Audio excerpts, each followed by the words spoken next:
Welcome everyone to a bit of a different edition of Out of Left Field. I'm Ken Cara, and we're recording this episode during the coronavirus pandemic with all local and national sports on hold. We'll lead off with a story about the outbreak and this moment in history, and then get to some more traditional Out of Left Field segments. As I'm speaking, two of our local basketball teams are still in the postponed state playoffs, and all of our local spring sports teams are facing a lost season. I asked sports psychologist Dr. Jarrod Spencer how athletes, fans, and really all of us can deal with everything going on during a pandemic. The game is over. The result was a gut-wrenching loss. We're all back in the locker room wondering what's next. That's kind of what it feels like during the coronavirus outbreak. Sports psychologist Dr. Jarrod Spencer is like our coach, and he's making his way into the locker room right now to address his team. And so what I'm saying to people is, this is a great time to work on mental health and also sports psychology skills, so that when this cloud passes us by, that you would be an even better version of yourself psychologically. What do athletes and fans lose with sports on hold? Sports are about catharsis, which means a freeing of repressed emotion. Fans in the stands of the professional athletes, venues, that's really where they can socially yell, scream, and it's okay. And so without that catharsis, that freeing of emotion for the fan, that could be something that some individuals could really struggle with. For the athlete, it's also catharsis. It's the opportunity to emote and to express and to let it flow and let it go in a socially acceptable venue. So without that for the fan, without that for the athlete, what we are going to see is people begin to hold it inside a little bit more, and that could hurt held inward is one definition of depression. So this time is an opportunity for the sports world to find other healthy emotional outlets. So how do we do all this, Coach? Let's start with our local athletes dealing with the possibility or the reality of a lost season. Spencer says athletes should go through the 5 stages of grief: shock, denial, anger, bargaining, and acceptance. To help get to acceptance, the concept of team is still very important. This idea comes from a blog post by Dr. Craig Seifer, and there's a link to that post on Spencer's Mind of the Athlete Facebook page. Part of his suggestion there that you're mentioning is, staying connected with our teammates. And that can be done via Zoom, via FaceTime. And it's wonderful to see so many teams collectively coming together using electronic medium to talk, to process, to vent, to experience catharsis. And I really encourage teams to still be connecting like that. This is a tough time, no doubt, but Spencer does see positives for athletes. On the other side of the coin for mental health, I actually thought this might be a blessing in disguise. And what I mean by that is it's going to force a lot of people in the sports world to rest, to slow things down, to get a break.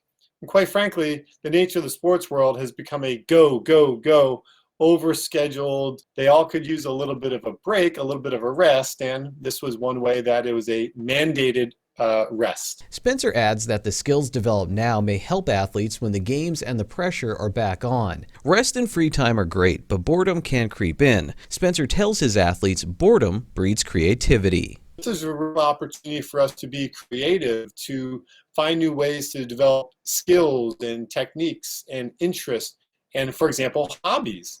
Most athletes don't even have time for hobbies, but hobbies are really good to help us as an outlet to let out tension. As we all get ready to leave the locker room and take the next steps in our lives, our coach has a story for us. A psychiatrist was once asked what they would prescribe for someone feeling a bit depressed, and this is what that psychiatrist suggested. To go across the street and find somebody that's struggling more than they are and help that individual, because nothing makes us feel better than we help somebody else who's struggling more than we are.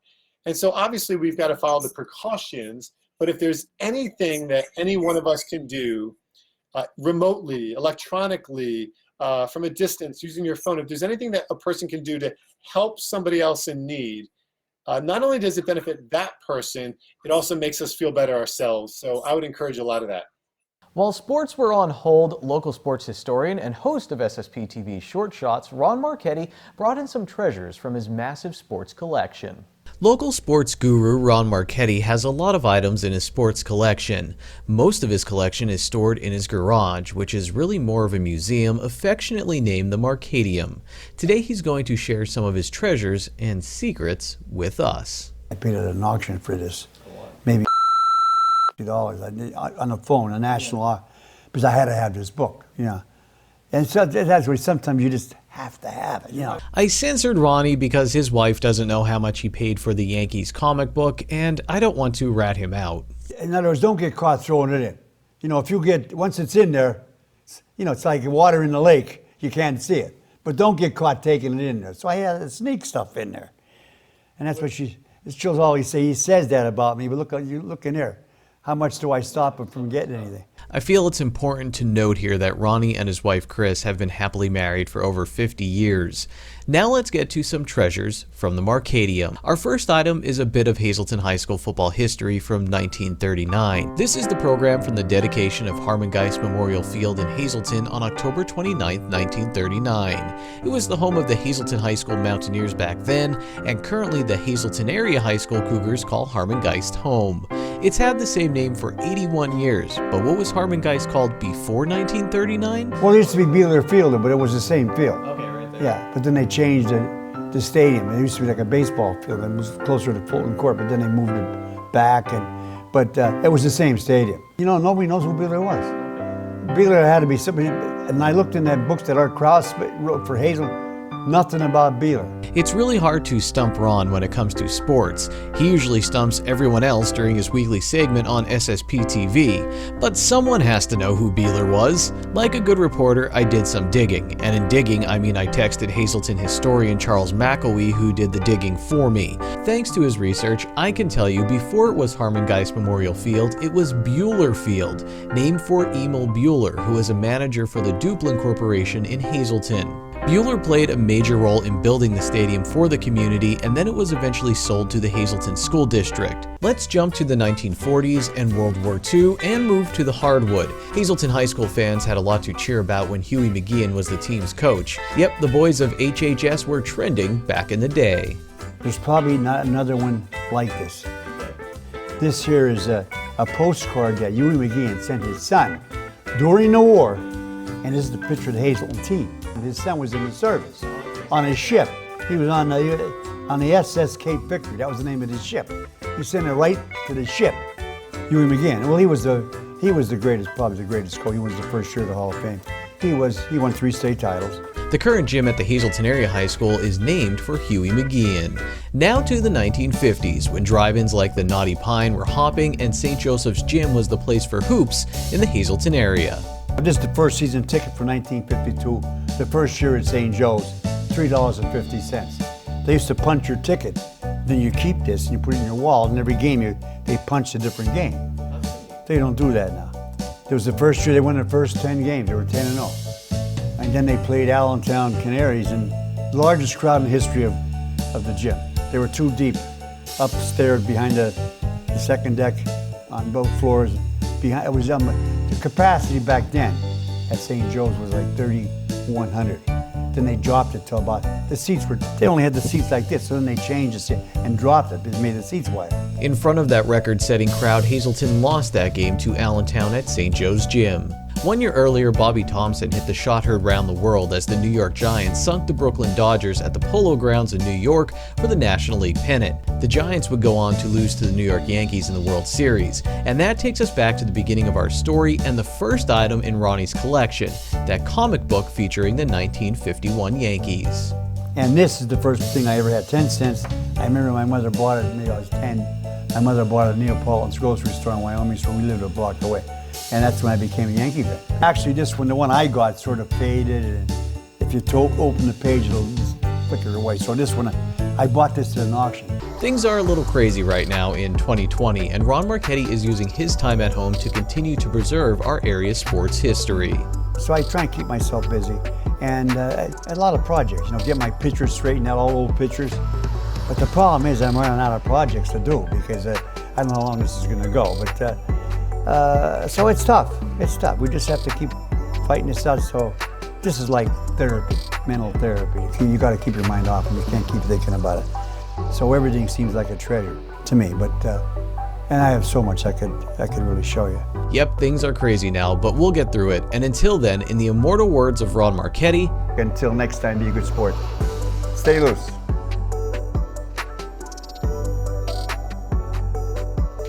Coming up next, 2,000-point scorer. You heard me right, 2,000-point scorer Emma Kuczynski of Tamaqua shows off her shot and her trivia skills.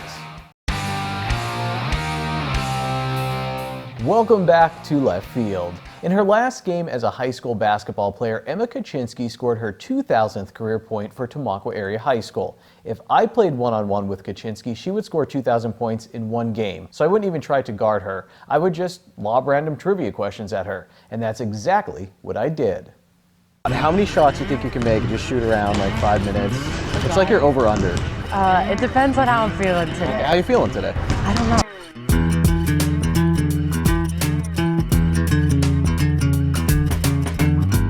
On the sideline here at Tamaqua Area High School, I'm off of the court right now with Emma Kuczynski, senior girls basketball player, prolific scorer in our area, just like Tyler Fritz at Marion, who we did a story similar to this one not too long ago. Emma, thank you for doing this. What are you most proud of, maybe, that you've been able to do personally off the court or in the classroom, both? I mean, is there something you're proud of there, a legacy? Yeah, you know, especially this year, I've noticed a lot more that people have been coming up to me and talking about how, you know, watching me, they've just tried to drive to be a better basketball player, or drive to do certain stuff on the court, or, you know, improve in certain areas, or said that I've given them confidence. And that's really something that's stuck with me, you know, that I've been able to have that impact on, you know, the younger kids, especially on the team, you know, the underclassmen. So that's really been important. Was there someone you looked up to kind of like that, where you were like, okay, this is how I want to play the game, or you motivate me to be better? Yeah, actually, my older brother, Ethan, he's about 3 years older than me. And I've always grew up watching him play sports, and just his competitive attitude and his just will every time he was on the court or on the football field. You know, he always just drove to be better than everybody around him. And I think I really picked up on that at, you know, a younger age, and I just carried that with me throughout high school. When you get in that zone, or you go out there on the basketball court, is it a different feeling? Is that what kind of makes it so special too, when you fall in love with a sport, because it's something different, it's like a natural high? Yeah, definitely. You know, when you go out there, and it's not so much about winning, but just going out there having fun. You know, you love to compete, you love to be your best and play for your teammates and coaches and everyone out on the court. You know, you just step out there and you start playing, and it's like, it just takes control. You have no control over it. You just let the game come to you, and you go out there having fun. You've put up so many points, and I mean, and I said this to Tyler too when I was interviewing him. I said it's so flashy, and usually when you read the newspaper, you see your name and points, and then you come, and that's what you see, the highlights, the points. What's another aspect of your game you're pretty proud of that you've developed, or you don't think gets enough focus? Yeah, freshman year, you know, I came in, it was all about the points, and I was like, you know, that's nice, but I think as I grew up, you know, matured and learned the game better, I realized how important rebounding is. And, you know, I get out there, and I'm not the tallest person on the court. How tall are you? I'm about 5'7". Okay. Yeah. About 2 inches on me. Yeah. Which might be about the tallest person on our team. So that's saying something for Tamaqua. We don't always have the most height. But, you know, going out there and just working for rebounds, I think that's really important. Not only offensively, but defensively, because, you know, you get that rebound and you get another possession. You get the ball back. So I think that's something I've really been focused on, especially my senior year. And you've been tenacious in that aspect, if I'm correct, because I remember the beginning of the season, I believe it was you, it was like a double-double constantly. I was like keeping track as I was doing the scoreboard. Yeah. To do that when you're 5'7", going up against someone taller, what is that like? I mean, I guess that takes some toughness. Yeah, you know, and a lot of it's just boxing out and, you know, working on that Everybody skill. always says that when I ask that, because I know it's coming. I know they're going to say boxing out, but is it really that? Yeah, easy? I mean, some strings? Especially when you're 5'7", you know you're not going to out-jump someone taller. So it's really just you gotta get discipline. Position. Yeah. So just do that. Your advice to younger people coming up who might not have the height is just box out. Yeah, and you're going to have to jump sometimes, so of course that. But yeah, boxing out is a big key in it. You seem like you had a lot of fun at Tamaqua, and like you seem like you love this place. What was the most fun you've had so far at Tamaqua in the building, away from sports? What's the most fun you had that wasn't on the court or on the field? Yeah, I think you mentioned it already, that homecoming dance. Yeah, that was fun. You seemed like you were into it. You really did. I was, you know, Brayden and I, we went out there and we just went for it. You know, we had fun. We were a little bit nervous going into it. You know, I don't think I've ever been that nervous on that court in there than I was for that dance, but it was a lot of fun and definitely an experience I'll never forget. So Brady Knobloch, standout quarterback here at Tamaqua. They had a deep state run into the state playoffs. Also a great basketball player. Have you played basketball against him? We refuse to play one-on-one. Are you serious? Yeah, Okay. we can't play each other. We'll get too mad and too competitive. So we're gonna go out on the court here in a few minutes, well, right after this actually, and I think I'm gonna put like 5 minutes on the clock. All right. Just shoot, you know, your heart out. Are you good at trivia? No. Okay. I mean, no, not really. But we'll see how it goes.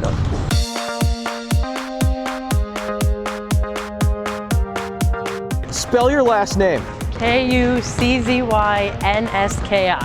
All right, can you name one of the space shuttles? Apollo?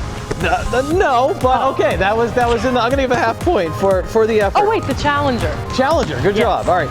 The movie Frozen takes place in this fictional town or city. Oh my God. I know what it is, but I can't. It starts with an A. Arendelle. Yes. This Billie Eilish song just won Song of the Year at the Grammys. Bad Guy. That is correct. Okay, finish this lyric. Why men great? Till they gotta be great. Awesome. What's one thing you learned, maybe when you were little or that totally changed how you play basketball, or even when as you got older? Was there something someone told you or something you learned that changed how you played a portion of your game? Don't go around somebody, go through them.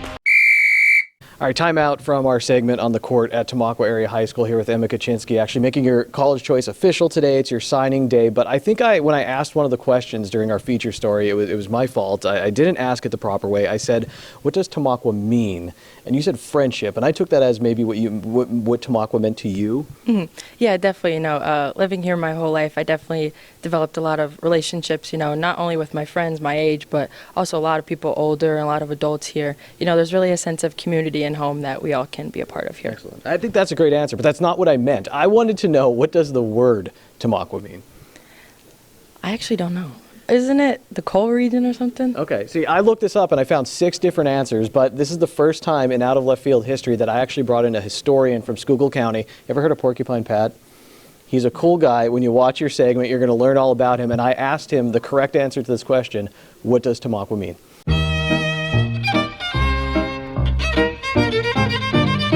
Pat, can you settle this for us? What does Tamaqua mean? Why does Tamaqua have its name? Okay, well, of course, everybody knows that our area was inhabited by Lenape Indians. They call them Lenni Lenape, also known as Delaware Indians. And Tamaqua is a Lenape word. Now, more than one person has said this. Now, I know the sign says land of running water. However, they say it means beaver, and it stands for either a chief or a medicine man from further down the line, like closer to Philadelphia. So they named that area for him. That's what I had heard.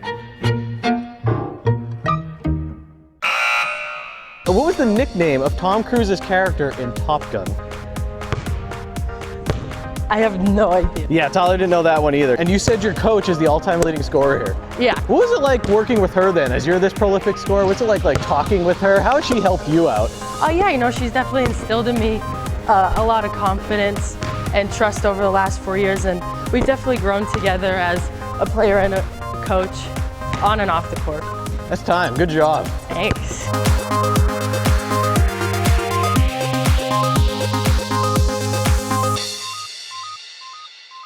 Coming up, we see what happens when sport mixes with art as we meet the students at the Sabo School of Irish Dance. Next.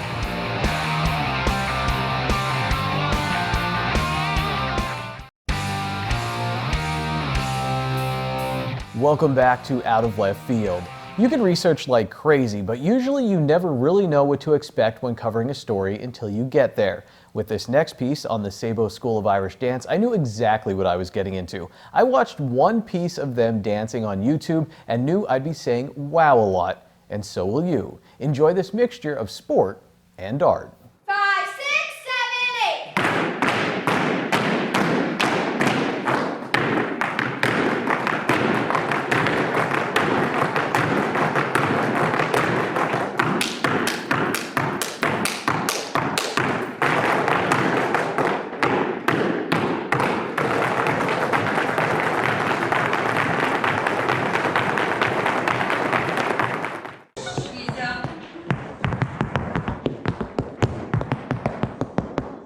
say dancer, but I mean it's also athlete. And there was a great quote I actually read from the article I was reading. It said a great dancer is a combination of an athlete and a performer. Would you agree with that? And just talk about the athletic ability that really has to go into this. Absolutely. Even 20 years ago till now, the Irish dancing evolution has changed so much. Before, just going to dance class, working hard, getting your corrections was enough to really reach the top. It is not anymore.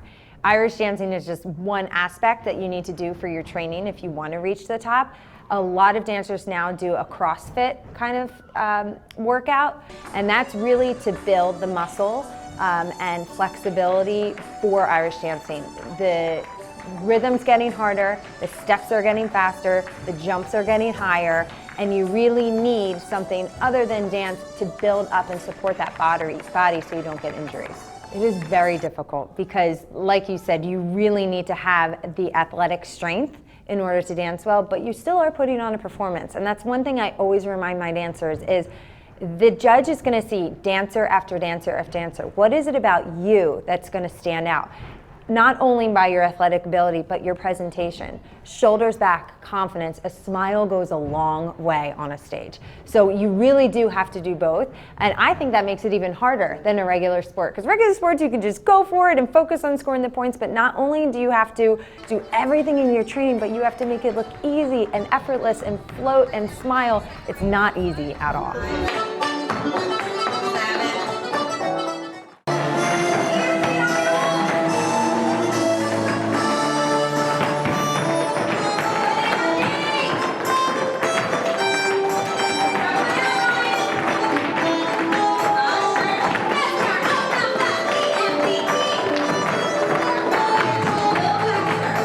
What just happened here? I heard you say stamina, and I'm a little exhausted, and what did we just witness? So I call that my stamina exercise. In Irish dancing, for their troubleshooting, they have 3 steps. When we do the stamina, they have to do each step 3 times. So that's 9 times through. So on stage, they have to do it 1 time through. Here, they have to do it 9 times through. How long was that? It was How much time just passed? Yeah, I have no idea. I think 7 minutes of non-stop dancing. As you can tell, they're exhausted. But I noticed that if you do a lot of stamina at class when they get on stage doing 3 steps, it's no problem at all.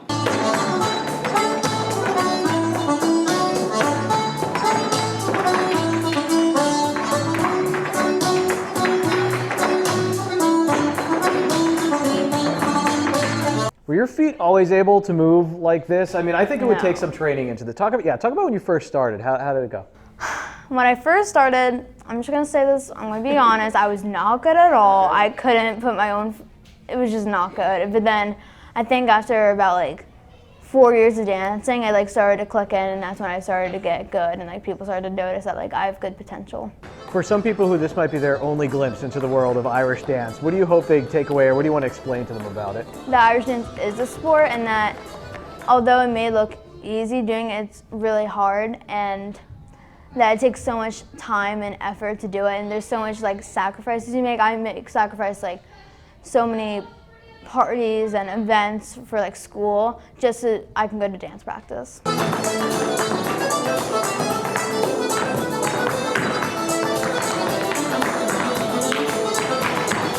My arms used to be really bad. They would kind of go everywhere. One of the main parts is your shoulders, so you always have to have them back, straight and back. And you always want to make sure that your arms kind of have to hang, but your elbows have to be with your body. So your arms always have to be rolled back, and then you kind of have to let loose with your arms, but they always need to be behind. I do CrossFit. So I go every morning, usually, lots of lifting, but I do usually focus on legs, because legs are very important, but your upper body is also important because lots of times it's hard to dance when your body's moving, and you will jerk a lot, so you have to work on keeping it back.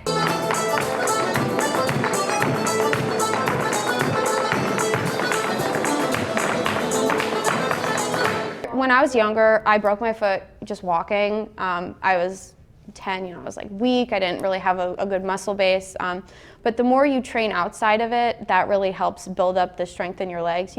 a break's gonna happen. You're gonna fall wrong, you know. You might not even know you broke it. That's happened to me twice, but you just think, oh, it hurts. You just think it hurts, you know. Did you keep performing, or was this after that? Oh, it was over a course of a few months. I just thought it hurt. So you just kept going? Yeah. You just think it's pain because you get used to it, but it's not really bad. Some of the bad injuries, you know, you have to take a break and you have to take that time, but it's a lot of the strength base that really gets you to kind of heal quicker and get past it.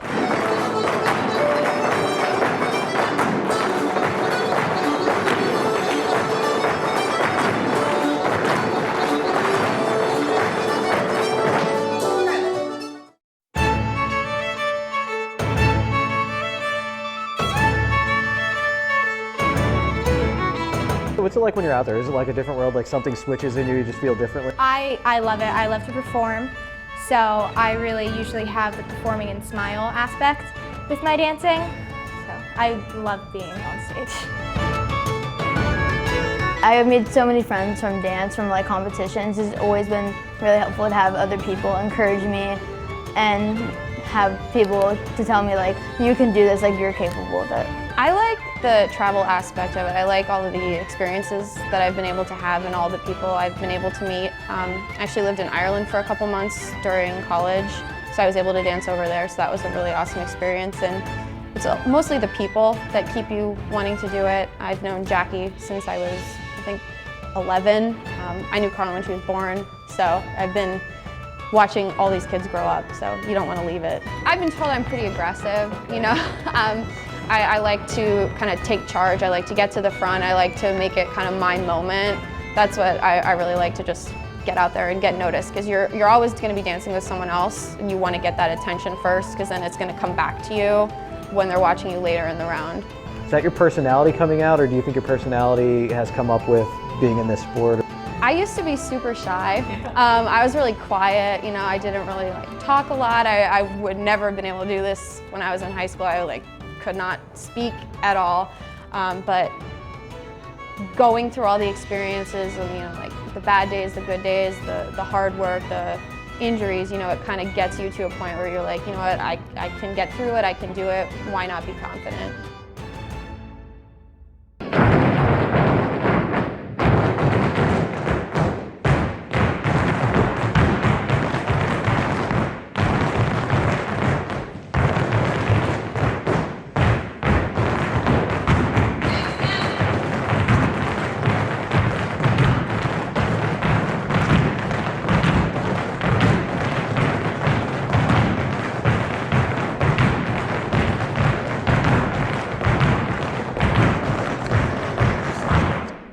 Encore. I know, but that's all the time we have. But you can rewatch this episode and all past episodes of Out of Left Field at ssptv.com. Thank you so much for watching. I'm Ken Cara, and take it easy, everyone.